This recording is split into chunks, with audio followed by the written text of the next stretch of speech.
What's going on, guys? Sdotbell MMA here. Today, I wanted to talk about Jon Jones and Alexander Gustafsson ahead of UFC 232 that is happening at the end of next week. I'm super excited. December 29th. All right. I'm not going to make a lot of friends with this, but I don't really give a fuck. I'm not here to be your friends. I'm here to tell you the truth. Jon Jones lost that first fight to Alexander Gustafsson. He should have one actual loss on his record. The one loss he does have was a disqualification. I don't know why it's not a no contest now. I don't know why it hasn't been changed.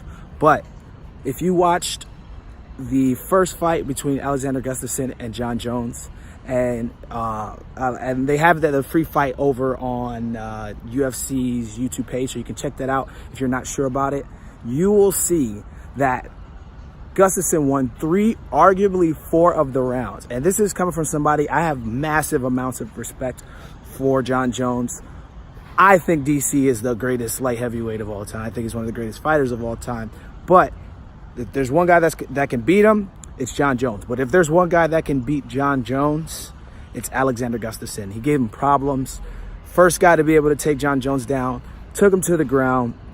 And you've got to imagine that his wrestling's gotten better, his striking's gotten better, he's more mature, he's grown as a fighter. But Jon Jones, although he's likely getting better, he's an amazing athlete, he's been out for a long time.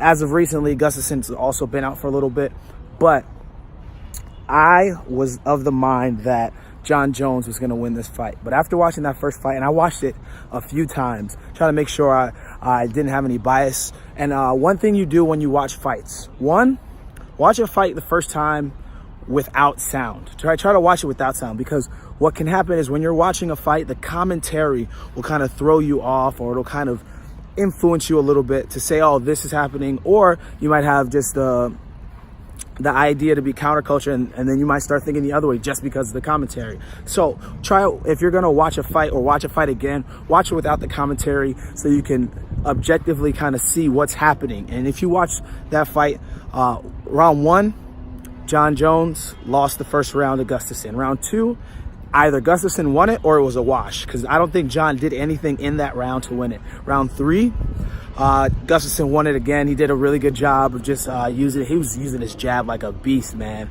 up and down. Round 4, other than the last 45 seconds of the round, and really probably the last 15, Gustafsson was winning that round. Jon did land bigger shots, but throughout that round, Gustafsson was tagging him up. So I could argue that he even won that round as well. If you're being strict, I would say Gustafsson won 3. If you're being generous, he definitely won 4. So that's why I was actually gonna pick Jon Jones to win, but I'm gonna go ahead and change this up.